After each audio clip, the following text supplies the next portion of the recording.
Today, during this presentation, I will speak about European deportations.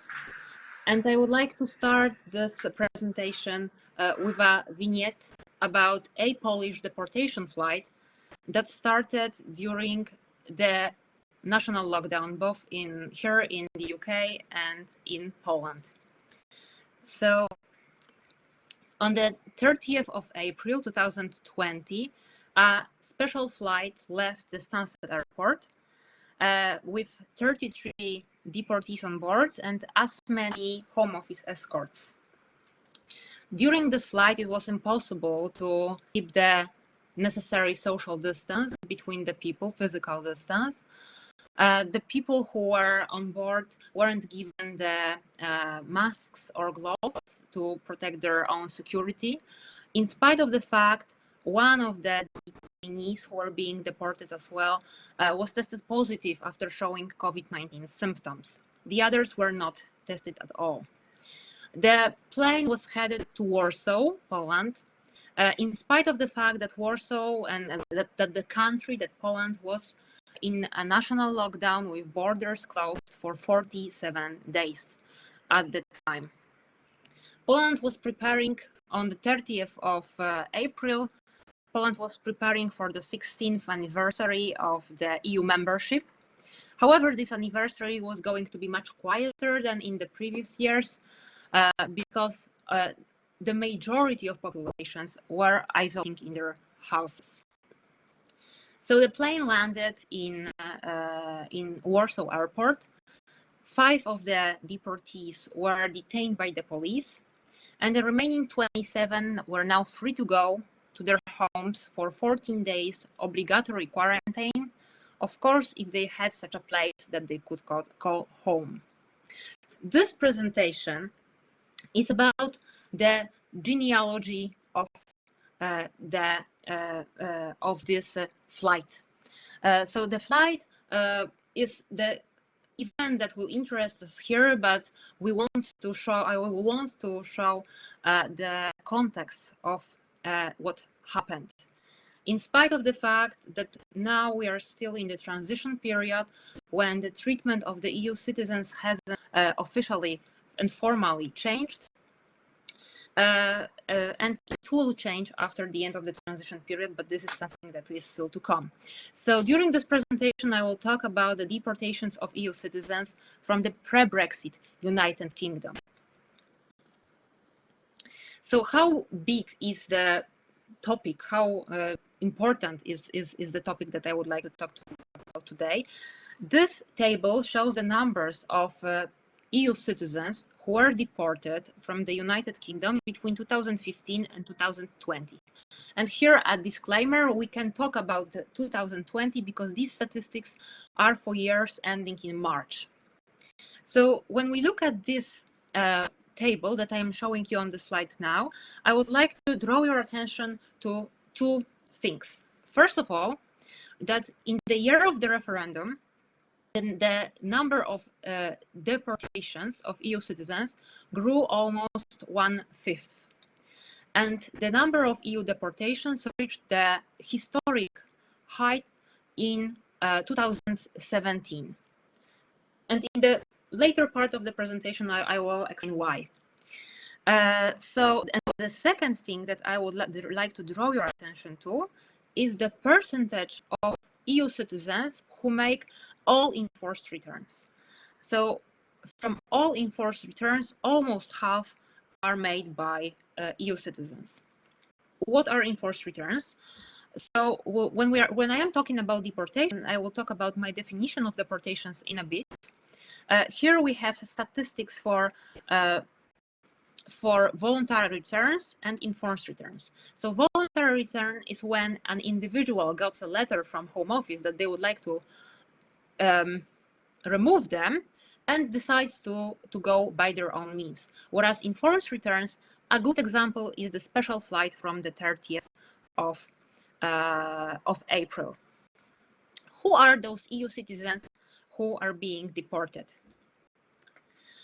When we look at this table, we see that only 3 Eastern European nations of Romanians, Polish, and Lithuanians make 69% of all EU enforced returns.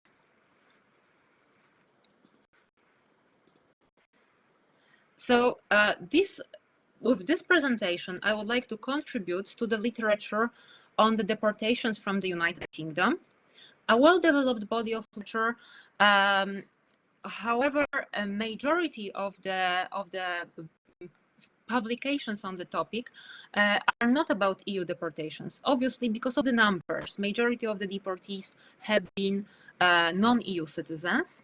Here, with important exceptions of publications by Greenfield and Dagilite, and who studied Roma EU citizens being deported or tacitly deported, as they call it, from the United Kingdom.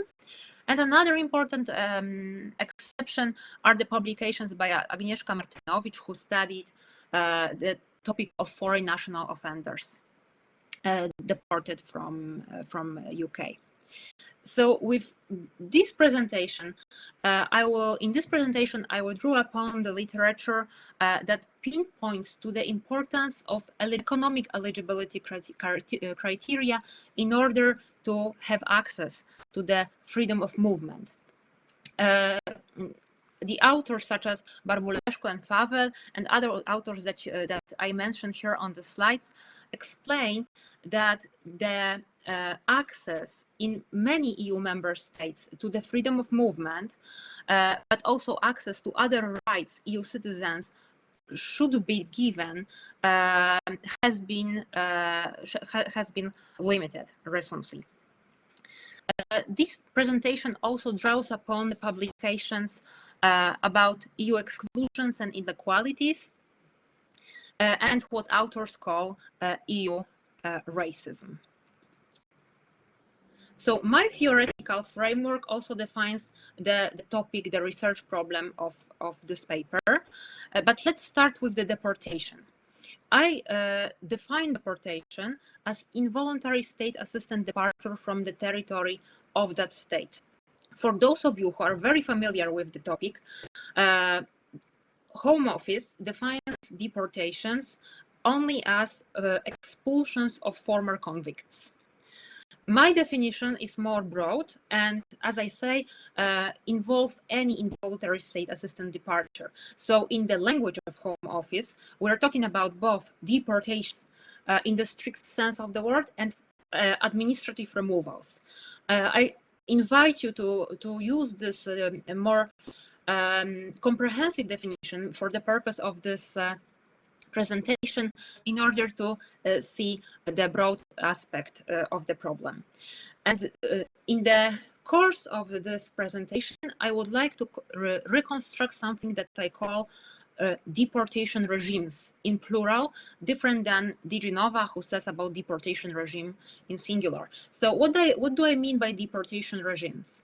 I mean different contexts for deportation of different populations, and not necessarily different populations in terms of different nations, but different socio-economic groups. To be more specific, throughout this presentation, I will reconstruct deportation regimes for three groups: convicts, rough sleepers, and people who, for instance, don't work here. And this reconstruction will consist in focusing on three elements. So I will talk about the legal basis, I will talk about UK policies, and finally I will talk about the ideologies of deportability. And by ideologies of deportability, I mean the normative basis that underpin and legitimize a deportation regime. So how did I make this research? A little bit about the research design. So this presentation is a part of my current research project with the acronym BRAT, which stands for Brexit and Deportations. The full title of this Marie Curie Individual Fellowship towards comprehensive and transnational understanding of a new system targeting European Union citizens. So I'm focusing on the new system. However, it's very interesting and very important to see what are the bases for this new system. What is the genealogy of future deportations? The project started in November 2018, and throughout the project I've been supported by Aleksandra Galasińska, who's the supervisor, Katarzyna Gut, and Ewa Cichocka. Throughout the research, which is still ongoing, so you have a chance to see the preliminary findings, I've been doing primary and secondary data analysis. So I was collecting my data in the region of West Midlands, where I'm based, West Yorkshire, London, and also in 6 locations in Poland. So it's a transnational multi-sited research. And during my fieldwork, I've been working with EU citizens here in Britain, but also people who returned to Poland. Also, I've been interviewing experts who support EU citizens now before Brexit, for instance, during the process of applying for EU settlement scheme. When it comes to secondary data, I've done analysis of legal acts, but also policy papers and guidelines for home office workers. And I've also carried out UK media discourse analysis.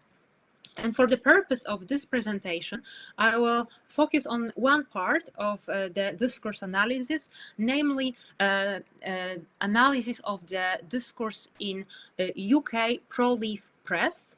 For the purpose of it, I chose 2 pro-leaf titles, one Quality Press, as you will see on the slides of the Daily Telegraph, and the mid-market Daily Mail. And the analysis involved a long period between the announcement of the EU referendum and the date when UK eventually left the European. So we are talking about almost 4 years. The whole data sets of both for both media discourse and also from my own fieldwork, I've analyzed this using software for qualitative data. So let's move to the results. And I would like to start the presentation of the results of this part of BRAD research with an observation that whom we call now EU citizens have not always been EU citizens. And I also mean people who are currently living in the UK, who are currently with the status of EU citizens. So I would like to start talking about the pre-accession deportations. And until recently, nationals of A8 and A2 countries were not EU citizens, and that's why they were much more deportable than they are currently. By A8, we mean the countries that entered the European Union in 2004, for instance, Poland or Lithuania. And by A2, we mean countries that for which freedom of movement was accessible at the beginning of 2014. We are talking about Romanians and Bulgarians. So for these two groups, the freedom of movement has been a privilege for 16 or 6 years. So we're talking about a very short period of time, relatively, and the experience of being deportable is shared in collective memory of the people who witnessed or experienced it themselves, or by their co-nationals, especially if they migrated a lot of time ago. So my interview partners shared with me stories of themselves being witnesses of deportations.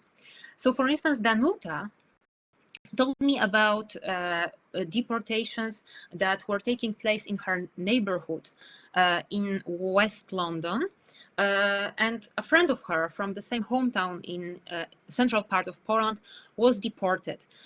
So in the topics, in the stories about deportation, what comes very often is that the Home Office did the rights at homes where the migrants lived early in the morning on Sundays, when they knew that more people were likely to be at homes or maybe still in their beds. So this was the case of Danuta's friend, who was deported in her nightgown because she was not allowed to take anything from her household. So it was a very violent and at the same time humiliating experience. Another element of this deportability that persists in the collective memory of A2 and AA citizens are the workplace rates. And here, my interview partners told me about deportations that took place, especially in hotels, especially after the Home Office was notified that there were people working who didn't have necessary permits.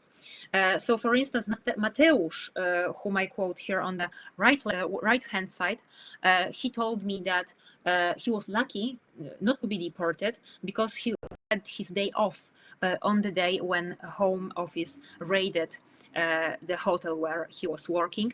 However, 10 of his colleagues, Poles and Bulgarians, were deported, and that was in 1996. But these deportations took place for the Polish people as long as till 2003, so just before the EU accession of Poland. And then these countries become members of the European Union, and their citizens get the privileged status of EU citizens, which comes together with the benefit of the freedom of movement and being able to reside here on the basis stipulated by EU treaties. And so as follows, I would like to talk about the good EU citizen, the status that was given to the people whose countries were entering European Union and for whom the British labour market was opening. We know that for Romanians and Bulgarians, only after some period of time it opened. So here I would like to say about the regime of non-deportability for the good EU citizens. First of all, I would like to say what I mean by the qualified EU citizens, or perhaps qualified people. It doesn't mean a skilled migrant.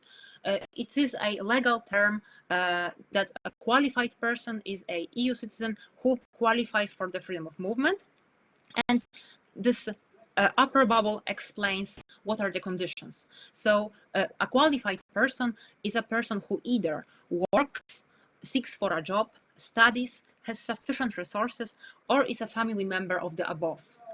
And for the categories 3 to 5, it's also necessary to have a comprehensive sickness insurance in order to be a qualified person.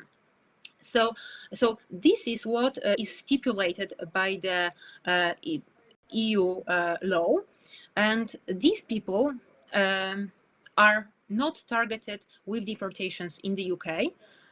However, I would like to make a disclaimer here.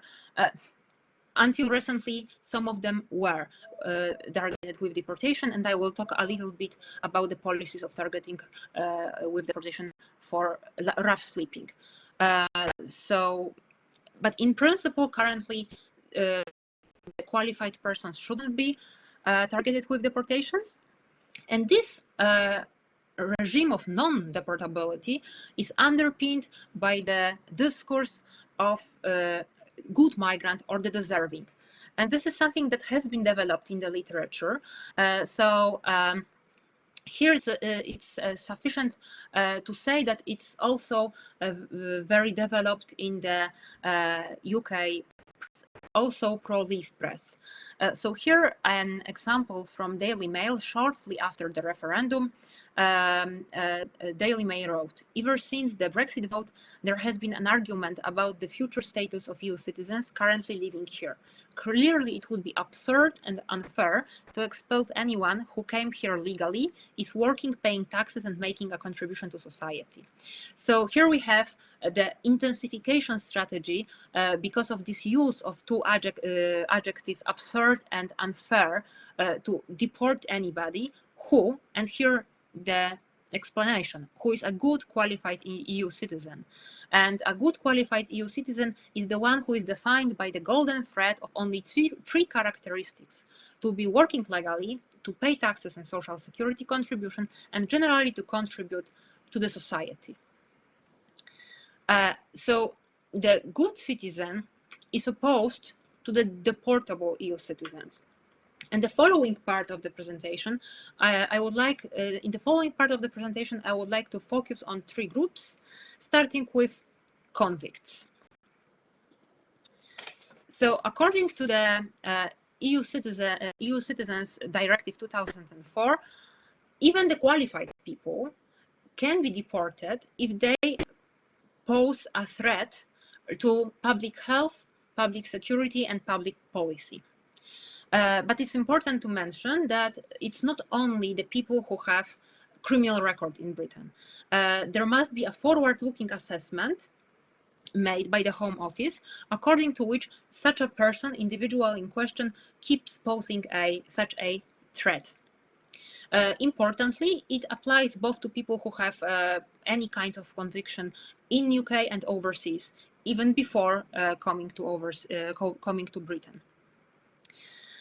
So this is what the EU Citizens Directive says. Moreover, EU Citizens Directive also explains that the more settled an individual, the less deportable they become. So for legal residents, people who lived in a member state for more than 5 years, the grounds should be serious, and for people who lived here or in other member states for over 10 years, it must be imperative grounds. So how is the situation in the United Kingdom? What are the local policies? So a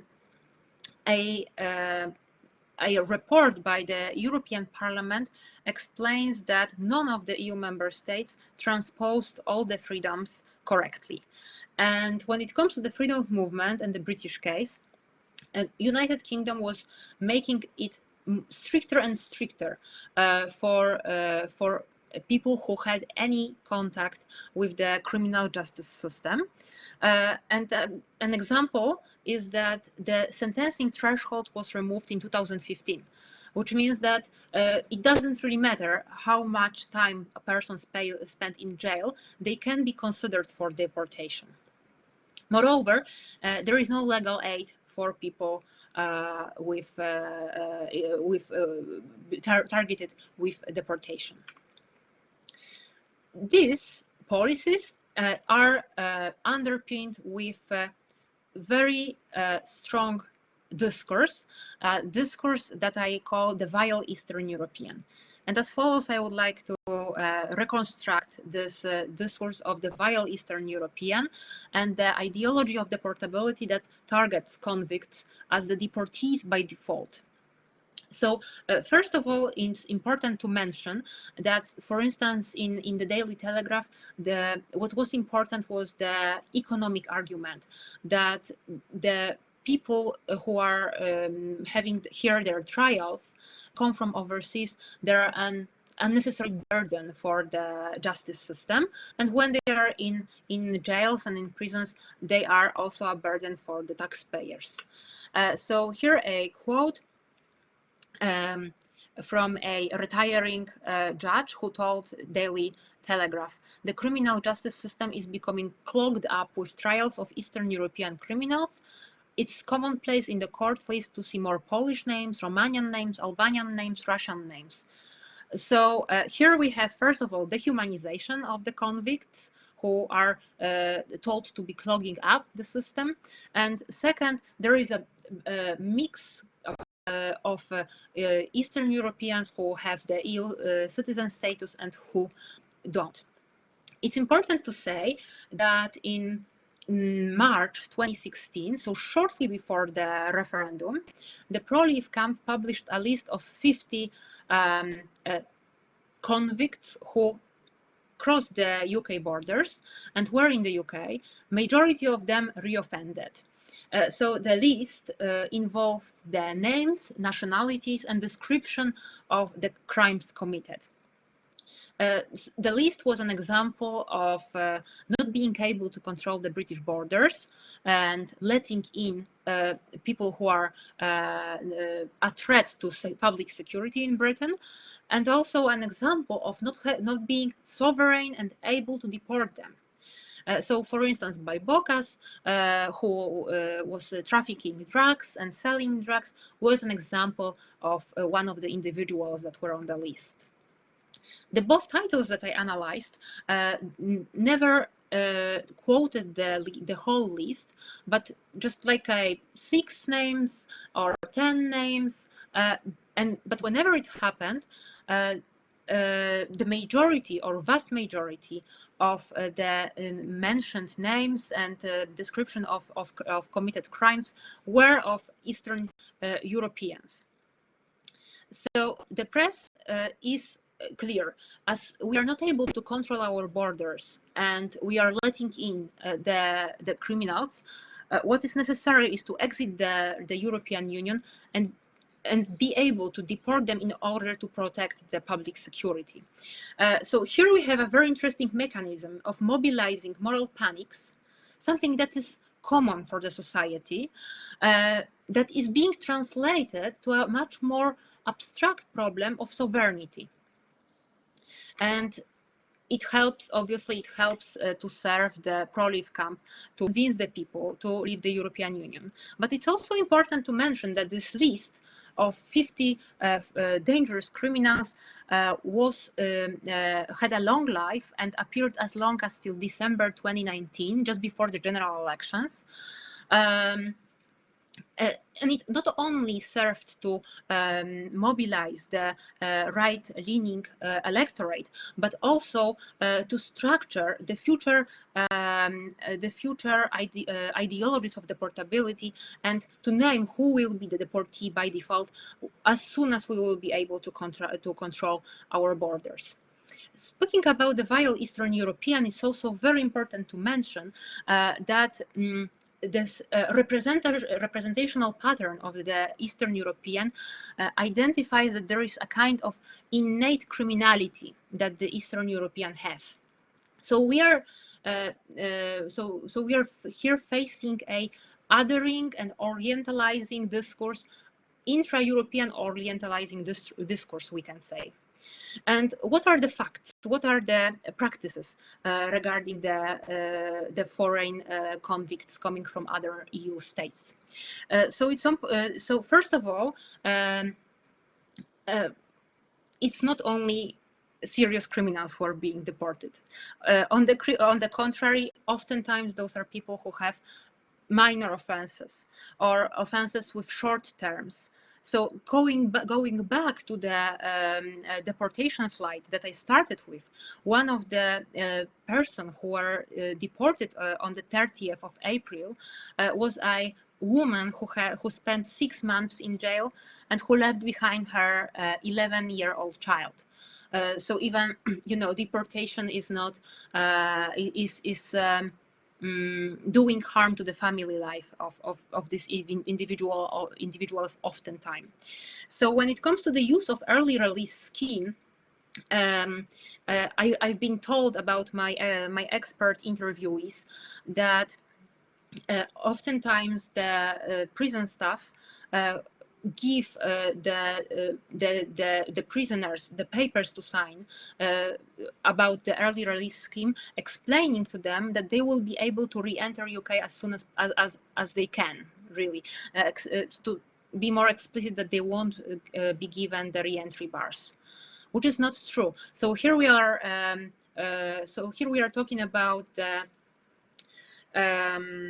cooperation between the Home Office and the prison staff, something that shouldn't be occurring.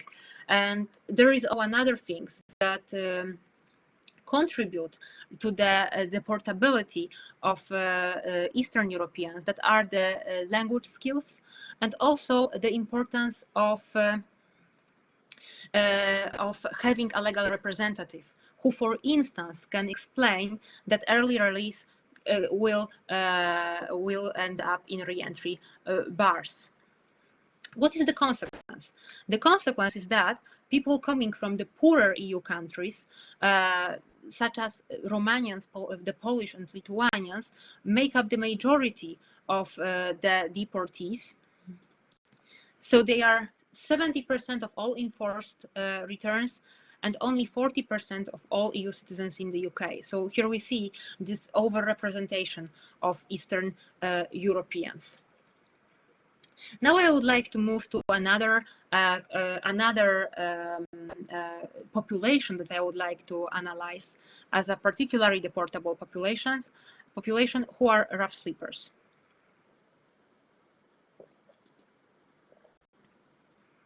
According to the EU law, there is no regulation that says about the deportation of rough sleepers or for rough sleeping. As all EU citizens, rough sleepers can be deported only if they are not qualified people. So, as I said, if they don't work, if they don't seek for a job, etc.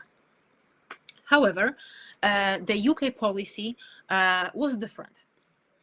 And in 2016, rough sleeping was considered as an abuse of the freedom of movement. And this policy was changed in 2017 when it was being defined as misuse of the freedom of movement, which means that these people, that the rough sleepers, regardless of the context of their situation, they were being targeted with Home Office removals. And in December 2017, this policy was ruled unlawful by the High Court. However, and still in the discourse, there is the representational pattern of the criminal rough sleeper that builds upon the criminalization of the poverty migration.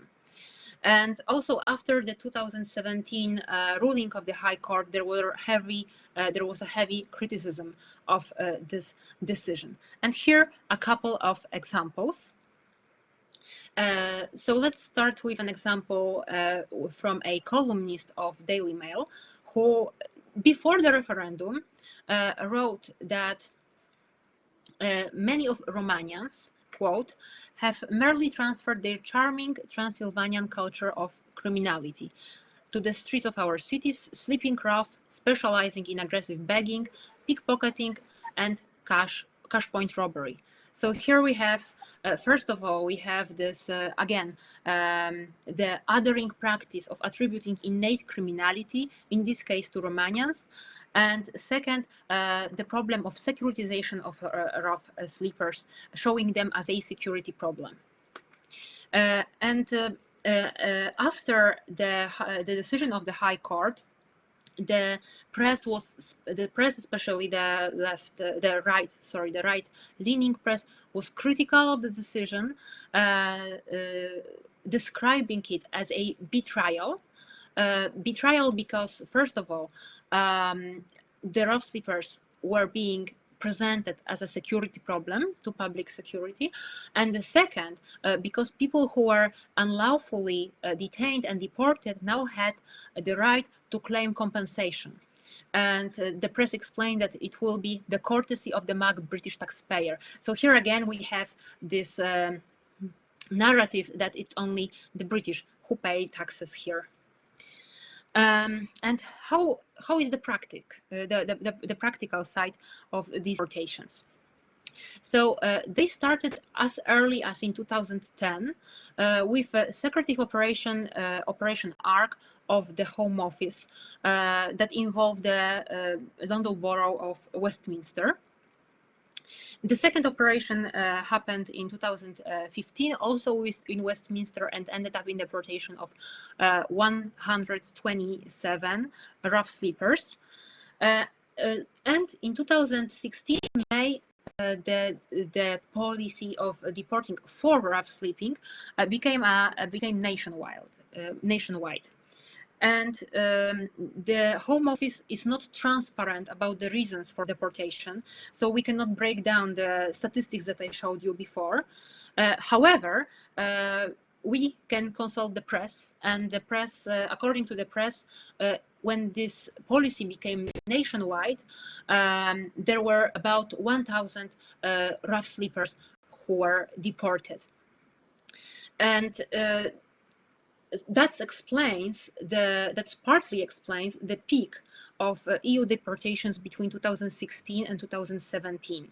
And then the policy of deporting for rough sleeping becomes unlawful, which is also reflected in the statistics with this fall in the number of deportations 2017-18 till now. And the press was also explicit about whom was targeted with this deportation: Romanians and Poles. And when it comes to Romanians, it's important that many of their own rough sleepers were targeted with deportation. So the third population that I would like to analyze as the deportable population are the non-qualified people. And here again, I would like to underline that we're not talking about low-skilled migrants or whoever, or people who don't have doctorate, but we're talking about people who cannot be defined as qualified persons, qualifying for the freedom of movement. To be more specific, we are talking about people who neither work, seek for a job, study, have sufficient resources, or have a family member of any of the above categories. So this is what what is explained in the treaty rights, that these people are not qualifying for the freedom of movement, and they can be subject to national deportation policies. So for in these cases, administrative removal applies in Britain. And according to my research, administrative removals currently, after the rough sleepers are not targeted with administrative removals, are not common. However, there is a powerful media narrative about welfare tourists, and this is something that has been explained and described in the literature. However, I would like to talk a little bit about the ideology of deportation that I call to kick out jobless EU migrants. So this ideology of deportation interestingly started with main EU Remain campaigner David Cameron, who before the referendum said on repetitive occasions that the EU citizens who come here and are unemployed for more than 6 months can be sent back to their countries of origin.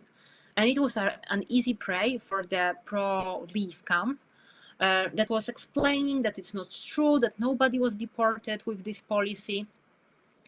At the same time, advocating for Brexit as making it possible, making these deportations possible. And this narrative persisted, it still exists, and here an example from 2018, when the Confederation for British Industry was advocating to maintain the freedom of movement, but in a more controlled way, and an element of governing of this labor force would be to send back or to kick out people who are unemployed for 3 months. What is the practice regarding the deportations of non-qualified people? So we don't know how many are deported, for the same reason as I mentioned before, lack of transparency of the Home Office that doesn't explain the reason for deportations. However, when we consult the guidelines for Home Office caseworkers, we see that they are advised to act accordingly to the principle of proportionate actions.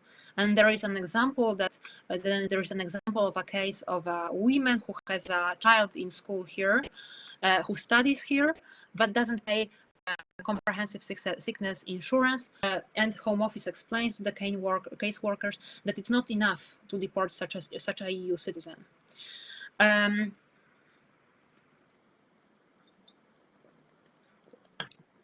It's very important here to underline the situation of the people who don't qualify for welfare benefits. And this is a point made by Greenfield and Dagilitie, who wrote about Roma EU citizens and about their experience of unsuccessful claiming welfare benefits. And after state benefits agencies identified them as not exercising their EU citizens' rights, they were referred to Home Office officials who talked with them about the possible voluntary return. And also from my research, I know that welfare state benefits agencies and other street-level bureaucrats are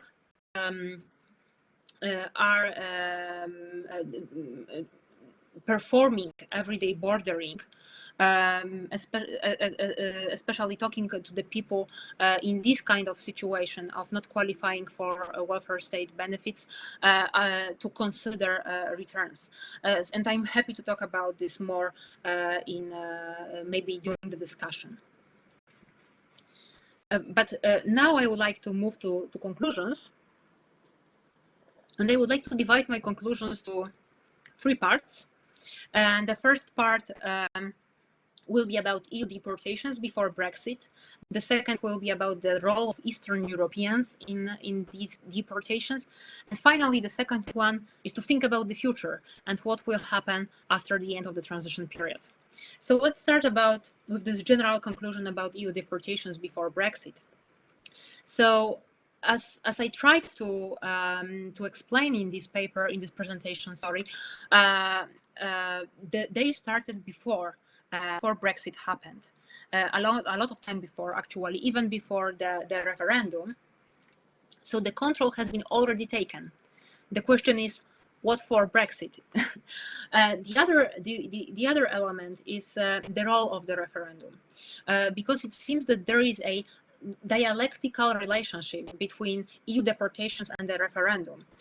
Bear in mind that the number of deportations skyrocketed after referendum. It seems that Home Office became more self-confident after the vote to leave the European Union, and maybe they interpreted it as a permission to adopt this strict immigration policy to people who still had the privileged status of EU citizens. And those policies targeted the citizens of new EU countries who are overrepresented among the EU deportees. And this builds upon a very negative representational pattern in media, which I reconstructed as this 3 ideologies of deportability that target Eastern Europeans. And if we don't agree with the British press that Eastern Europeans have the innate culture of criminality, it all comes down to economic inequalities, lack of fluency in English, lack of access to legal representatives, and lack of understanding of procedures. And finally, what will happen next? Now the EU settlement scheme is up and running, and we have already seen that the people who have biggest problems to apply successfully for the corresponding status are the people from the communities that I have been mentioning. For instance, rough sleepers who find it difficult to demonstrate their 5 years continuous residence. So I believe that the future deportations, future deportability of EU citizens who will become just migrants following the end of the transition period will base upon the ideologies of deportability, and we should especially look at that three populations of convicts, homeless, and the unemployed. And this topic I developed on it in a blog post on LSE Brexit blog. So if interested, please follow this QR code. And if interested in Brexit, in Brexit and deportations, that is BRAD, my research project, please keep an eye on it. And by following this QR code, you can access the website where I publish the results of the project. And now finishing this presentation, I would also like to thank you, the organizers, for this nice invitation. And I would also like to thank my research team, Aleksandra Galasińska, Katarzyna Gut, and Ewa Cichocka, and my co-authors who helped me to think about this topic, especially Agnieszka Martynowicz and Benjamin Morgan, and my interview participants, experts whom I interviewed here importantly, Sylwia Wawrzyńczak-Szymczyk, Ewa Sadowska, and other men and women whom I cannot name here because of their anonymity. So thank you very much for your attention. I'm looking forward to the comments of Michaela. Thanks a lot. Thank you very much, Agnieszka. It was a really fascinating presentation, and lots of questions and comments have been coming in, which we will come back to. So if you've asked a question, made a comment, be sure that we'll pick up on that and put it to Agnieszka. But before doing so, we're going to turn now to Michaela, who will provide the role of discussant. So she's had a chance to see the presentation in advance and to reflect on some of its key themes. So over to you, Michaela. Thanks very much, Magella, and thanks very much, Agnieszka, for a really wonderful presentation. I really liked this kind of careful reconstruction of the genealogy of that deportation flight and what we might learn about this in respect to future deportations, as well as the kind of indicators of how the deportability of AA2 and AA8 citizens is caught up in boundary-making practices that reveal the shape of the UK's imagined community.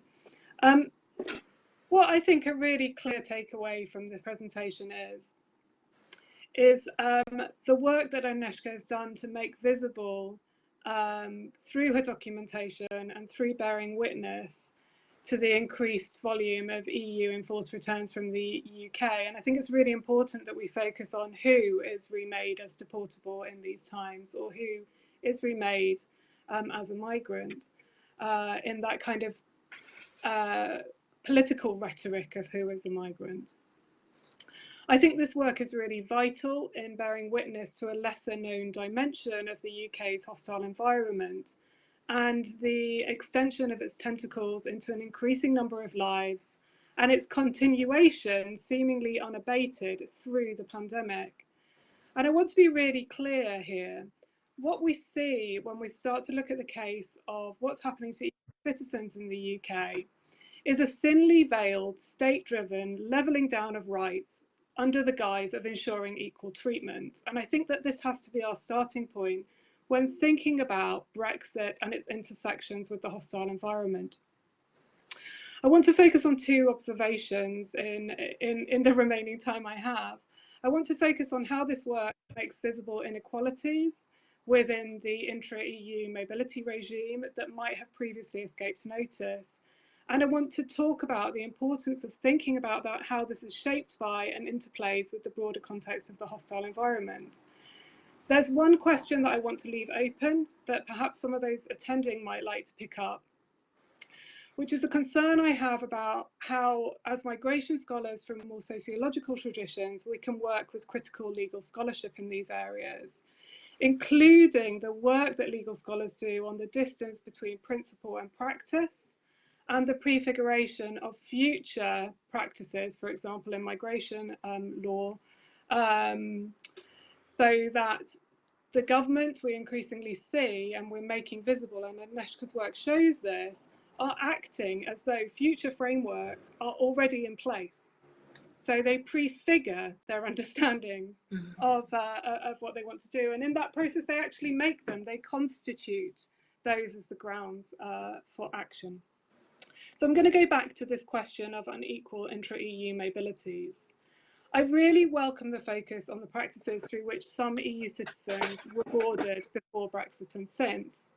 I think that one of the issues within that field of research has been that the focus on the relative ease with which EU citizens could move to and settle in the UK has often meant that the conditionality of freedom of movement, and we have to remember that freedom of movement was always conditional, has often been overlooked in a lot of sociological research on intra-EU mobilities.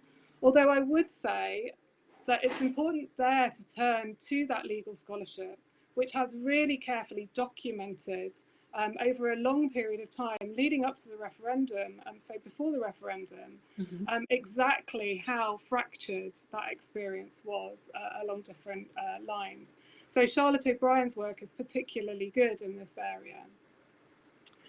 I think that foregrounding and attention on how EU citizens, or some EU citizens, were boarded before Brexit, and how it's translated or not into the governance of intra-EU mobility, and its enactment through legislative processes is really significant, given that broader scholarly context, I think, where the experience of intra-EU mobility was assumed to be undifferentiated. So that was often the starting point.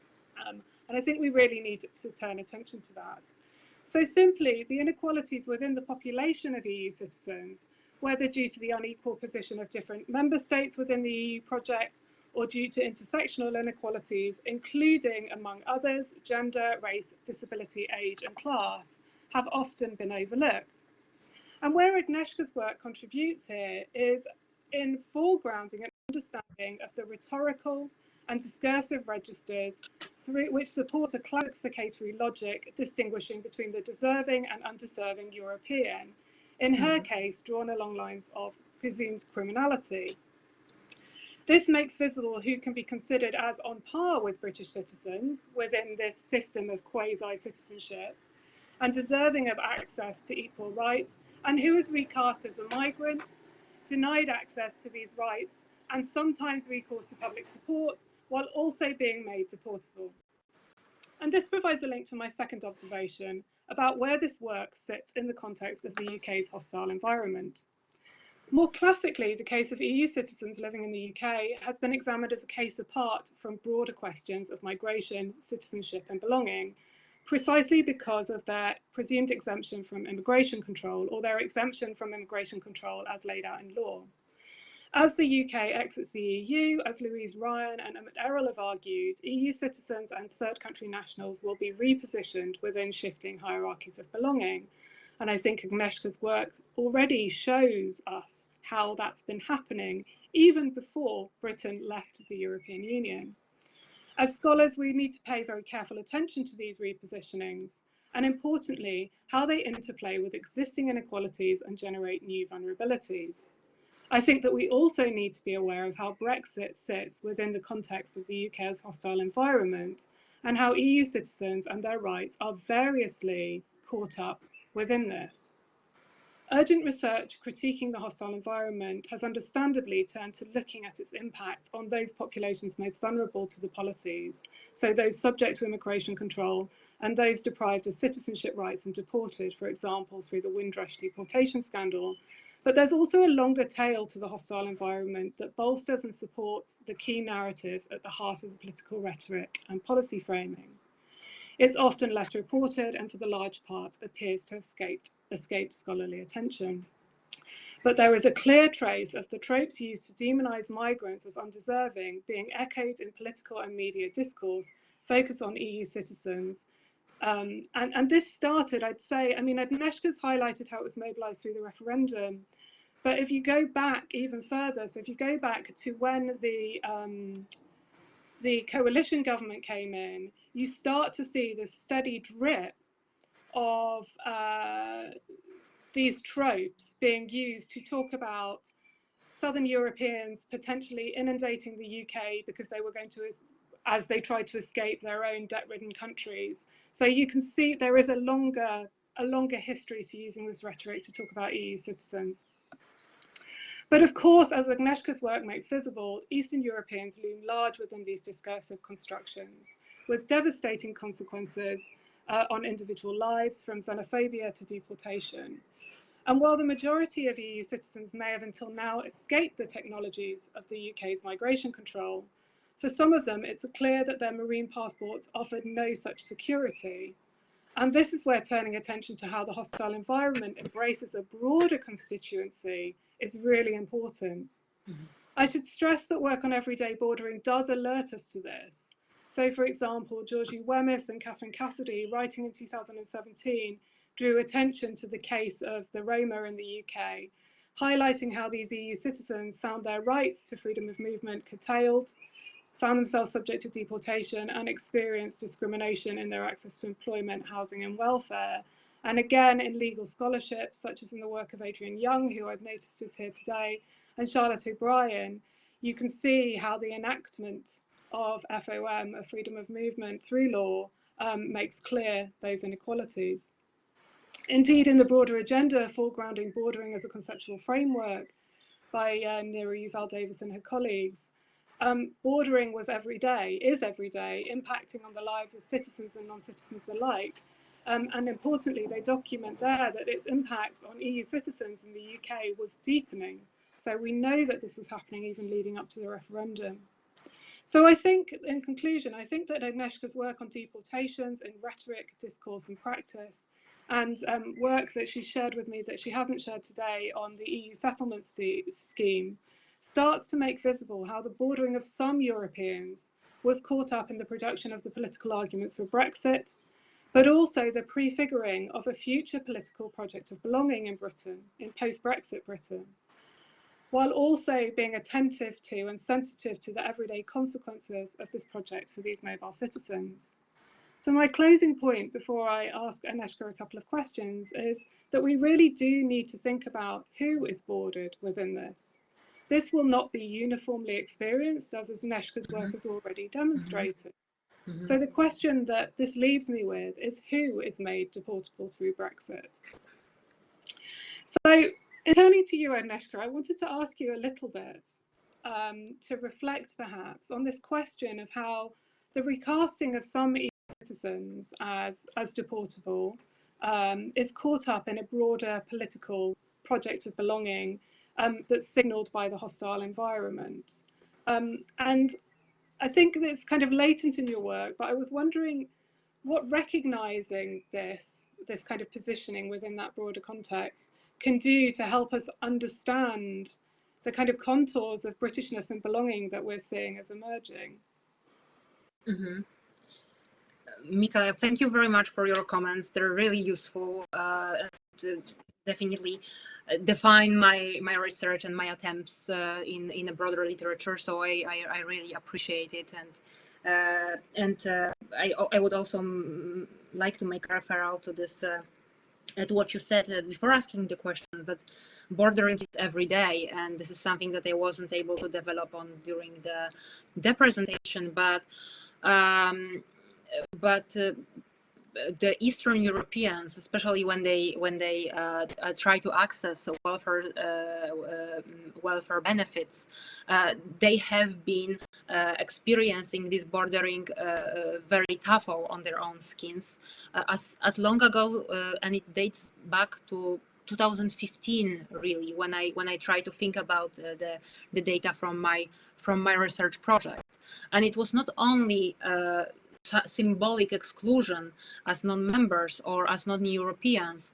There were just like hardcore suggestions from council workers to go back to the country with the offer to sponsor the tickets back home. So this is something that Greenfields call tacit bordering, or an element of everyday bordering, as Yuval-Davis writes. Answering your question about how my research contributes to the borders of belonging, I would also like to refer to one of the elements of my discourse analysis that I was not able to present today. That is how the discourse positions EU citizens and their possible deportations or occurring deportations, or deportations that are not able to be conducted because of the European Court of Justice, for instance, and how this is contrasted with deportations of the Windrush generation, with deportations of other third country nationals who nonetheless come from the Commonwealth countries. And there is a very interesting thing at play, I think, because the media, which is obviously just reflection of the political agenda, tries to contrast and put these two popular groups in conflict, which I think is very risky, and we have to be very aware of what is happening. Also critical. Just to give an example of articles that were published both in Daily Mail and Daily Telegraph about individuals who came here from either Australia, Canada, or even United States, former colony. So we should also situate it in the post-colonial context, who came here and they worked, contributed fiscally and socially. They had their families here. Because they were married to local, to British citizens. Nonetheless, they were targeted with deportation, or they were endangered with not having their visas extended. So, and that was always rhetorically contrasted with the vile Eastern Europeans who are able to stay in Britain, and even if they were in prisons, it was financed by the British taxpayer. So there is like very strong symbolic work done, and definitely it should be interpreted in the context of who belongs, who doesn't belong, and it's not only about the EU citizens, the good EU citizen and the bad EU citizen, but we have to bear in mind the big picture of non-UK citizens. And the first question was about, I'm not sure if I answered your first question in full. I think it's about thinking about how we talk about how recasting these EU citizens is caught up in that broader political project of belonging, signalled by the hostile environment. I mean, how do you see working together? Yes, thank you for reminding the question. So, and here I would also like to make a bridge to the last point of my conclusions, is what to explain, what to expect next. That is how the new immigration regulations will be, and how my research is inscribing to this, as you say, political project that we know it will be highly utilitarian and sees non-citizens as only in terms of pure gains for the economy, at the same time not posing a threat to local labor force. We already know that the future immigration regulations will prioritize people with knowledge of English, with jobs in shortage occupation list, who will be having considerably high salaries, requirements that majority of the EU citizens would not fulfill, and especially the people that I talked about today would not fulfill. That's really helpful. Thank you very much, Agnieszka, in terms of like padding out a little bit more what we learn about the shape of the kind of future belonging in Britain, and who's going to have right to access or not. I do have one other question, but I think I've noticed there are lots of questions in the chat, and I know that we're running short on time now, so I'm going to hand back over to Annette to kind of bring some of those questions to the fore. Thank you very much. Yes, thank you, Agnieszka and Michaela, for very nice conversation here. It was really engaging. But at the same time, I was doing my job monitoring the chat, and there are like 4 themes emerging from a question. So I tried to group the questions into topics. So the first, there were a couple of questions around the settlement scheme, and there was someone someone there who made a comparison that potentially, the fate of Central Eastern European migrants in a few decades' time maybe will be similar to the fate of the Windrush generation, with all these changes in the policy regimes. At some point, maybe their situation will become even more difficult. So I know that with the second paper, you've worked a little bit more around on the EU settlement scheme. Would you like to make any comment? Because it's a little bit speculative what will happen in the future, but is there anything more specific you would like to say around, the future of the deportation of Central Eastern European migrants and the settlement scheme? There's another comment. Someone mentioned that if you're a subject of deportation order, you can't really apply for a settlement scheme. Mm-hmm. That's true. Mm-hmm. Yes, that's true. Yeah. So would you would like to comment on the settlement scheme now? Yeah. Yeah, so just shortly on the second question, because it's like, I think, a technical one. So in order to be able to apply, the deportation order has to be revoked. So it is a legal procedure. So again, somebody needs a good lawyer to do that.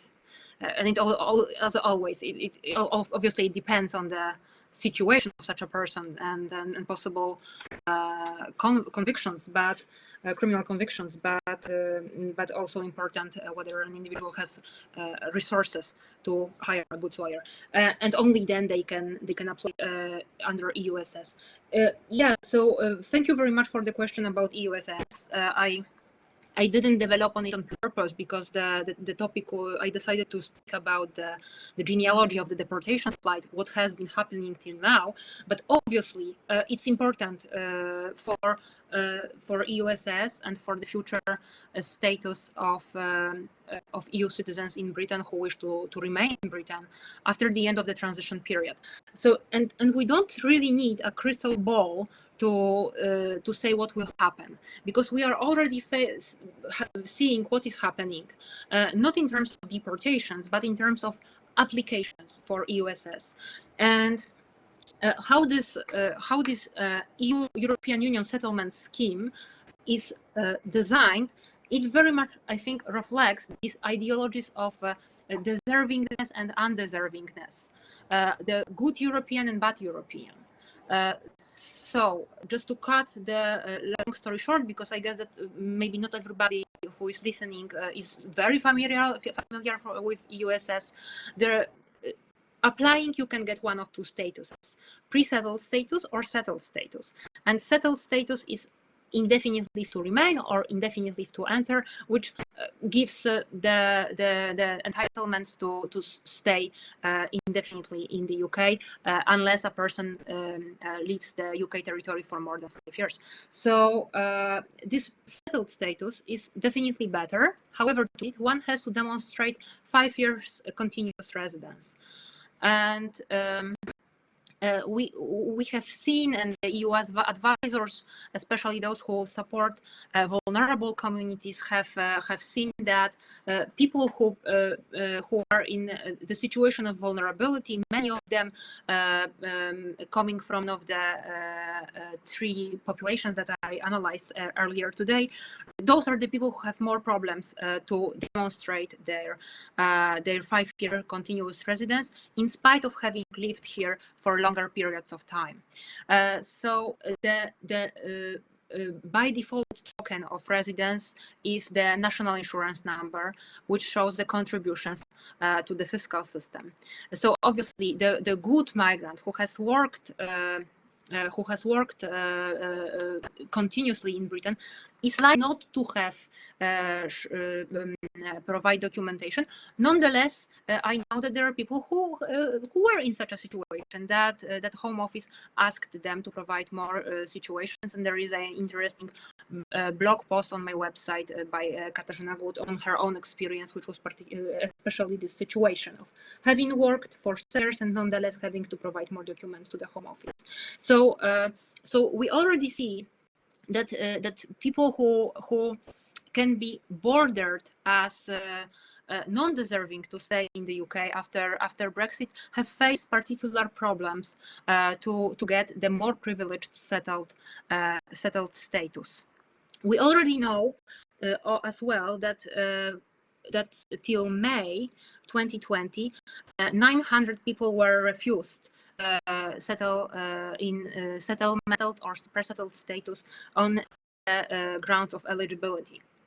So it is to be expected that some of these people have criminal convictions that made the Home Office decide that they shouldn't be granted the status. The question is what will be happening and how soon it will be happening to people. I mean, if there will be any deportations, because after the application, applicants provide to the Home Office their current home address, but also passport scan and face scan. So applicants are easily recognizable, are easy to follow and trace and deport. And another thing that also makes a bridge to this comparison to the Windrush generation is that the owners of one of the two new statuses are not given any hard paper proof of the address. It's all digital, and which has been already a problem because the EU citizens are already being targeted with the hostile environment that refers to the settlement scheme, which is very perverse because the settlement scheme is up and running, but are not yet expected to have this status only after the end of the transition period. So some of the people were asked for their settled status or pre-settled status during job interviews or looking for accommodation to rent, which people are unable to prove. And another consequence of USS being only digital is that when changing the document, passport or a national identity document, we are supposed to update it with the Home Office. But trust me, not everybody is aware of these changes. Not everybody is aware of these expectations, these requirements. For instance, I lived in my new house for 6 months, and I hadn't updated it with the Home Office. So I can tell you that because I've already done it. But we should be more aware about it. But we're not. Precisely because a lot of people were taking advantage of the freedom of movement, and these changes might affect a lot of us in the near future. Right. Thank you, Agnieszka, for a very comprehensive answer for this question. And a few next questions were asking you to reflect a bit more on the rough sleepers, and especially, I think you mentioned in a presentation that it was deemed illegal by the European Court, and some people were interested to hear. High Court here in the High UK. Court. Mm-hmm. So there were some questions from people who like to hear a bit more. And also what happened after that when there was this decision that it was illegal? Whether other countries of citizens from Romania, Poland, Lithuania intervened at this point? Do you have any knowledge about this? And then another question was asking whether higher deportation among rough sleepers could be related to the fact that some Eastern European citizens were rejected to benefit from to receive any benefits. So maybe there is a kind of a link of being, first refused any welfare and then they become removed from a country. Yeah. Okay. Okay. So thank you very much for these questions on rough sleepers. It's definitely a very important topic, and it is a long story that I understand that I have cut it short, but. So it it wasn't because any intervention of the countries of origin that these deportations stopped.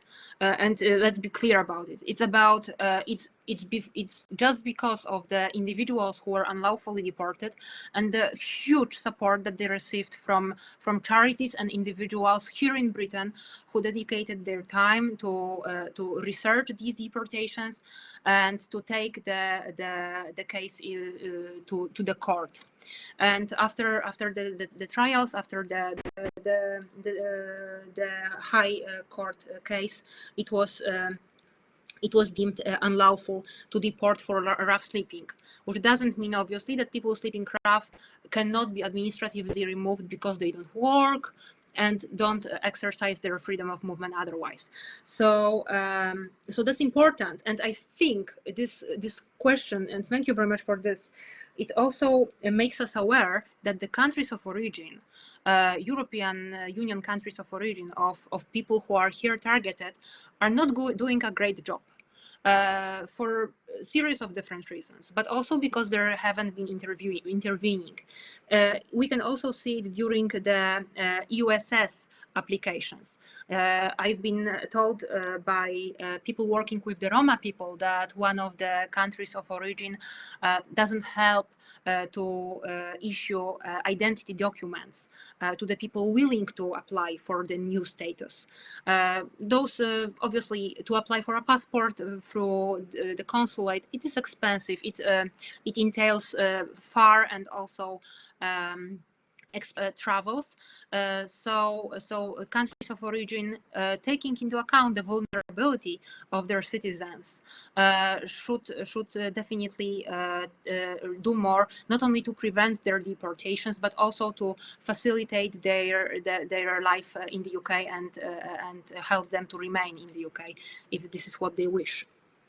So the deportation of rough sleepers were big in numbers between 2016 and 17, as I explained during the presentation. And some of the people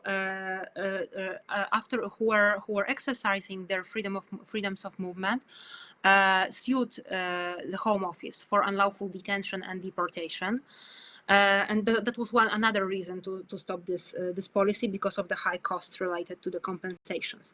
It doesn't mean that the Home Office and local governments do not target the population of rough sleepers with policies with the end goal of sending them back home. Here I would like to speak about the reconnection programs done by the charities, both British charities and charities operating transnationally with cooperation of the home countries. So this is another example of tacit bordering or everyday bordering, let's say, that is a substitution to deportations. So the problems of the reconnection projects, and it's very interesting to trace how they developed and when the local governments were using them. So, for instance, one of the reconnection projects that I've been looking closely at was very well developed in London boroughs between 2010 and 2015. And then the local councils and local charities stopped cooperating with the charity helping to recorrect rough sleepers, which means helping to convince them to go back to the country of origin and perhaps also provide some kind of rehab for people with addictions. So in 2015, these projects stopped. There is no funding for them from the government. And what happens? Deportations start. And now we see that there is more reconnection projects done by charities. So I think there is this shift of tacit bordering, which doesn't mean that the population of rough sleepers is not being governed. And they're talking about the rough sleepers and being rejected benefits or being identified no access to public funds or no recourse to public funds. Yes, definitely. The reasons that cause people sleep rough are different, are various. So, for instance, among the people who sued the Home Office for unlawful detention and deportation following 2017 ruling of the High Court, there were people who actually worked, for instance, in construction, that slept rough because they had no access to welfare state benefits, or they didn't know how to access them, or they didn't want to access them. Here, obviously, they were exercising their freedom of movement. And talking about this, I would also like to pinpoint to the crisis that we are witnessing now, and the situation of people who become rough sleepers as they lose their jobs. And obviously, a situation of non-citizens is more difficult, in spite of the fact that everybody is affected. But people who come from abroad maybe don't have this this support of family members to whom they can whom they can move in times of harsh economic situation, when they lose their accommodation. So I heard from one of my informants who helps rough sleepers and provides these reconnection programs to them in London, that he already met people who became rough sleepers and homeless overnight, and it was necessary to organize temporary shelter, and then also these people decided to go back. I'm thinking of a case of a Polish young woman who went back, and also because of the travel restrictions currently. The travels were also suspended for a period of time. Now they're coming back, but I think that the current crisis will definitely affect the landscape that I tried to present to you today. Right, thank you. And next question is bringing us more into thinking again about the freedom of movement and its conditionality, but also how often it's very differently applied in different countries and interpreted by local governments. So I just read the question because it's very nicely phrased. Was it the case that British government never applied the stipulations of EU freedom of movement law in the same way as other EU countries? And then there's an example that the rule that if someone is unemployed for 6 months and they have to leave, they haven't been applied in the UK. But I think it also touches on a wider problem that who is deported in what kind of EU citizens are deported in different European countries. Probably this will be also reflecting local specificity of a country. So I don't know whether you've done research on the wider context of freedom of movement, deportability. It could be also related, as another comment mentioned, that Roma people quite often are not given the right to the same extent to exercise freedom of movement as other people in the EU. Mm-hmm. Yeah, thank you for these two questions. Yeah, definitely there are, as I said, also there are differences between countries, how the countries define the freedom of movement. What are the local policies, and its economically underpinned conditionality. So here I can do nothing better but just to refer to a great paper by Barbulescu and Favel from International Migration, published in this year, about when they compare the access to welfare state benefits for EU citizens in Britain and in Germany. So it's a very, very interesting paper. I think framing our thinking about this topic and how really this EU citizenship has changed and has been stripped of rights that were given in principle. So my research focuses on the British case and on the case of Britain exiting the European Union. However, that's true that Britain did not implement the 6 months rule for the unemployed.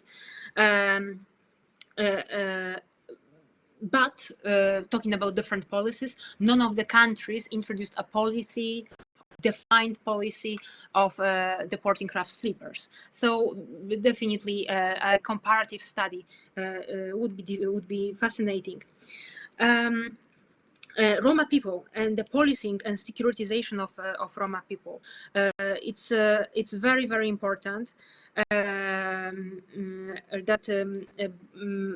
many of the deportation of rough sleepers, and I mentioned it during the presentation, of the rough sleepers targeted the Roma people, often whole families, and which is obviously an example of othering, intra-European othering, or perhaps EU racism here. And I would also like to make a referral to USS and the problems that the Roma people are facing currently applying for USS. However, the problems that I can think about on the top of my head show the general problems of people regarding the age and gender as well. So, for instance, just recently I was coding the interview with a Roma charity worker who helps with USS applications, and he said that 62% of the people who apply are given pre-settled status, in spite of the fact that the charity is doing their best to show the 5 continuous years. So the vulnerable people will be in this very difficult situation of having to prove in a maximum of 5 years that they have lived here continuously. And in case, for instance, of many Roma women, as this informant told me, they do not work outside of the household. Oftentimes they have no documents to prove their continuous residence. So definitely in 5 years, when we think about these vulnerable groups, the situation may get worse, as many won't be able to access the settled status. I think there is one more question which you a little bit touched upon about the current crisis and what you think, how it will impact deportations of Eastern Europeans, the COVID-19 crisis. I don't know whether there's anything you would like to add as a extra to what you've said previously. Yeah, I would like to say a couple of things. I know that we are running out of time, but the deportation flight that I started with was not the only deportation flight that happened under the lockdown. Other deportees were coming from other Eastern European countries, but also from Hong Kong, US. So people were being deported in spite of such a huge public health crisis and the dangers that being on a plane and before that being in detention involved for their safety. So this is one of the things that I think shows the disposability of lives of Eastern Europeans, whom Home Office deems still deportable even in such circumstances as we are witnessing now. Another thing that we should be expecting is that there will be more deportations when there are no travel where there are no travel restrictions post-COVID, because Home Office acts according to the targets. And during the 3 months of the lockdown, they have been not able to fulfill the targets. So now it's possible that this deportation machinery will accelerate in order to meet the targets. Another thing I already touched upon it is that the number of rough sleepers may increase because of people losing their jobs as a result not of the health crisis but of the economic crisis that is already starting, unfortunately. Talking about rough sleepers, it's also important to mention that the councils all across Great Britain were able to provide temporary accommodation for rough sleepers. However, the councils have been told that this support, economic support, to have the people in temporary shelters will be ending sometime soon. And the question is whether the foreigners with no recourse to public funds will be eligible for a more temporary shelter. Otherwise, they will be either on the streets or, in a worst case scenario, they might be targeted with deportations, as the local administrations already have them registered and contained in well-known to them places.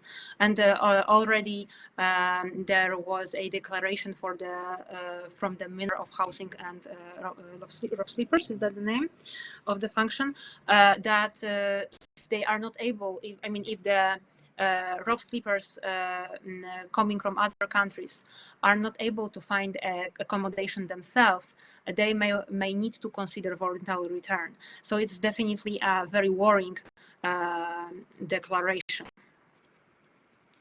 Aneta? Yes, thank you, Agnieszka. I think this is all time we have for questions. There are a couple of more, I think, in a chat box, comments or some other questions now, but we'll save the chat for you so you can go through them, and potentially some people might contact you after the session. We already had a few questions about the slides and the session. We will publish the recording on Migration Research Group Sheffield website. So watch our Twitter, and then we'll inform you about also other events in the future that we have planned for next seminar. So now I would like just to thank Agnieszka for your wonderful presentation and very insightful answers for the questions. Not very easy, but you managed very nicely to answer them in providing plenty of details. So I was really impressed how you've done it. Thank you also, Michaela, for being a discussant, Rebecca for organizing the session, and all participants who I've seen. I think half of them already left because we ran out of time, but thank you for the questions and joining in today. So thanks a lot, everybody. Thank you very much, Aneta. Thank you very much, organizers. I will try to make sure that the slides are available on my website. And if you have any more questions, feel free to email me. Thank you. Right, thank you. So I think we'll stop now. Thank you, everybody.